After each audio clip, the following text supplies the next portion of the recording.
سرخط خبرها. سقوط هواپیمای واگنر احتمال پریگوژین در داخل آن بوده است. ارزش خدمت حربی آلترناتیوی در تاجیکستان بالا رفت. نظر ساکنان. تحقیقات رادیو آزادی درباره زندانیان کشته شده در اوکراین.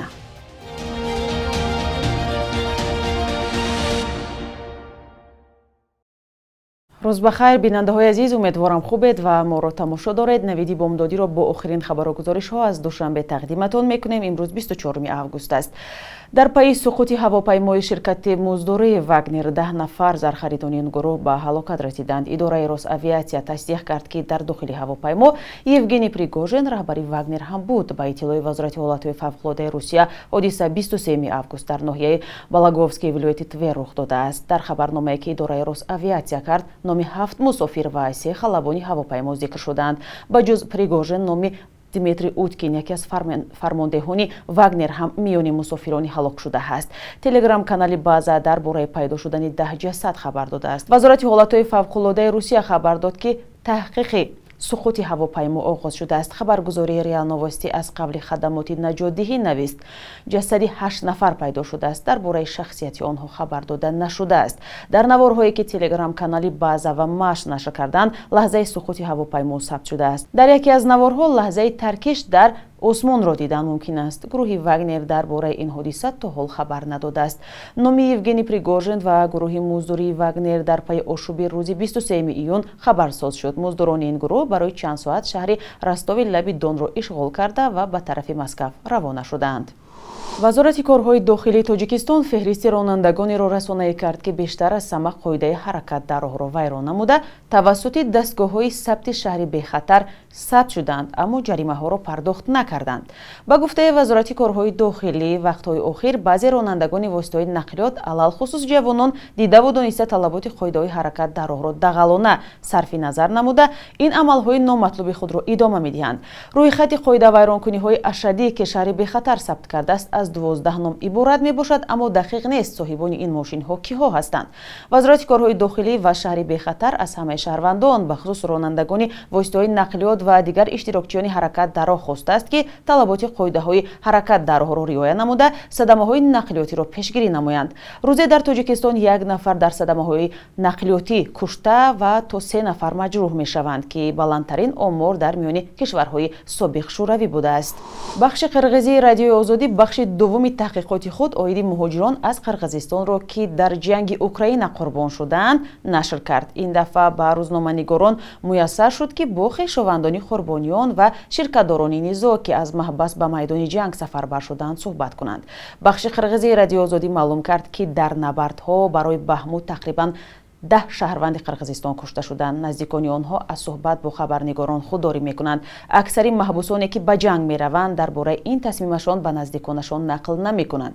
از این رو درباره تعدادی زخمیان، کشته شدگان و عموما شرکت‌داران جنگ از قرغیزستان آمار دقیق وجود ندارد. طبق خبرهای رسیده چندین زندانیان تاجیک هم از محبس‌های روسیه به اوکراین برده شدند. تا این دم خبر مرگ زیاد از 20 نفر آنها رسانه‌ای شده است. جلب مهاجران و محبوسان تاجیک از جانب روسیه در جنگ ضد اوکراین از تابستان سال گذشته آغاز شد. آن زمان رسانه‌ها خبر دادند که ارتش روسیه در جنگ تلفاتی زیاد داده است و با جلب محبوسان می‌خواهد کمبودی نیرو را جبران کند.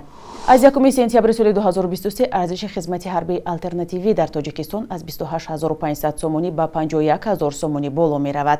در این باره قرار حکومت تاجیکستان رسما نشر شده است. معلوم نیست چرا نرخ خدمت حربی آلترناتیوی یک باره 78% یا قریب 2 برابر بالا می‌رود. ولی در گذشته اعلان ارزش خدمت آلترناتیوی واکنش‌های گوناگون را به وجود آورده بود. با بالا رفتن نرخ خدمت پولکی تعداد داوطلبان خدمت در ارتش بیشتر می‌شود. نظر ساکنان را در کوچه‌های دوشنبه همراه می‌بینیم. بگذار خدمت کنه. و وطن خدمت کنه. همین 51000 به فکر شما برای اویله‌ها خیلی پولی گران است. شخصا در همین تاجیکستان وای پولی گران است. زور شونه میرسه اگه جای پول میاره. نتیان. شما خدمت کنه بخو. زوری مردم عادی نمیرسه برای این فقط برای هم آدمای وای پول دار. فهمیدی؟ شما خودتون پسرتون سیمی خدمتی هستن؟ بله همین تیرما یک کشب سفربر میکنیم به ارمیا. یه چیکار کنیم؟ برای وطن خدمت بکنیم دیگه راه نیست. از شما امکانی وای نداره تا 51000 پرداخت کنید؟ نه ای کجا دارم خودم یک چه بگم آدمی بیکار کار نباشه فهمیدی همین قیقی یکون جا یک کار میویم که روز دا بگذرونیم فهمیدی همین مردک باید رو مردانوار خدمت کنم 2 سال هیچی ما هم رفتیم خدمت کردیم در شهر روسیه یک خیلی شوخی میره روسیه را کار میکنه و مثال مبلغ کار میکنه میگه مبلغ تیم تسر انجام دهد همون قدر خوب است پول زیاد است جوانای خود میترسن پول میخرن برای آنکه خدمت میزنند دفشینه برای آن میترسن پول میخرن نه اگه مقصد خدمت پیش بعد بدازی میگن خوب شدگی کمتر خوب شدگی به خاطر میترسن که میزنن ما 3 بار رفتگیم دبروالی مرا گرفتگی نیست نفر نه زور من نمیرسید من به پول خدمت رفتم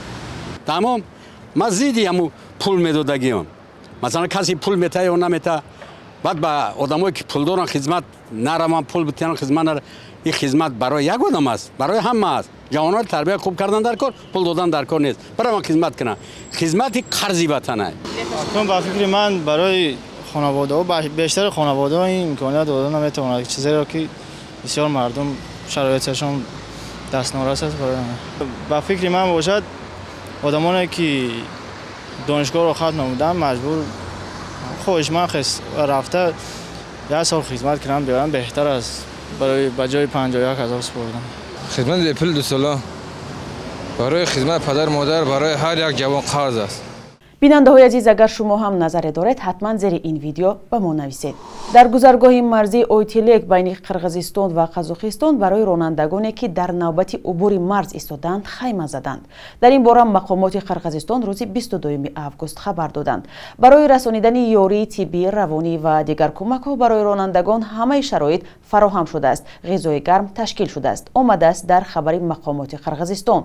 پیشتر از این خدمات مرزبانی قزاقستان اطلاع داده بود که در گذرگاه‌های مرزی قزاقستان با قرقیزستان محدودیت جاری نشده است.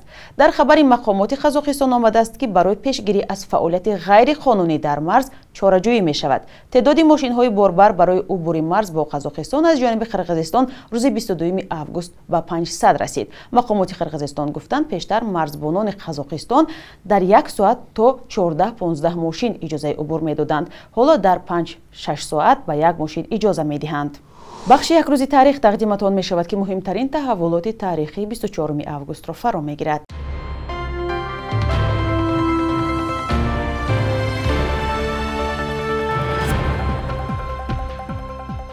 24 августи соли 1992 дар душанбе прокурори генерали Нуруллоҳ Ҳувайдуллоев ба қатл расид.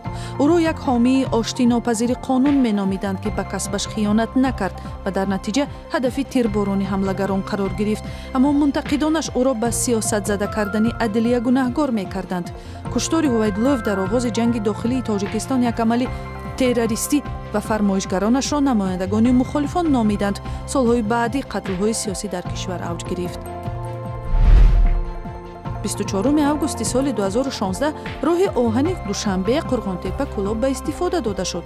президент Эмомалӣ Раҳмон ки ҳамроҳ бо шоирони номдор Муъмин Қаноату Бозор Собир ва дигарҳо ба роҳ баромад, ин роҳро тарҳи муҳими даврони истиқлолият номид. тӯли роҳ 119 километр мебошад. дертар гуфта шуд баъзе бахшҳои роҳ вайрон шуданд. 24 августи соли 1929 нависандаи саршиноси тоҷик Пӯлод Толис таваллуд шудааст. нависандае ки Садриддин Айнӣ ба қалами ӯ баҳои баланд додааст. 32 сол умр дид, вале асарҳои ӯ, қиссаҳои тобистон, ҷавонӣ, афсонаи мурчаякаш то имрӯз нашр мешаванд. осори ӯ ба рушди насри тоҷик таъсири амиқ доштааст.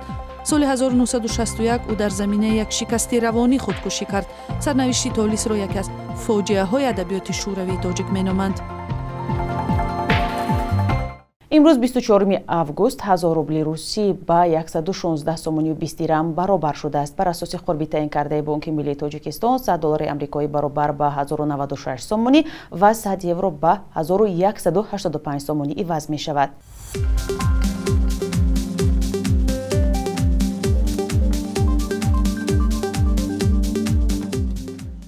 бинандаҳои азиз, шумо хабару гузоришҳоро аз навиди бомдодӣ тамошо кардед. назару пешниҳоди худро ба мо нависед. То фардо дар ҳамин вақту соат. хайр, худо нигаҳдор.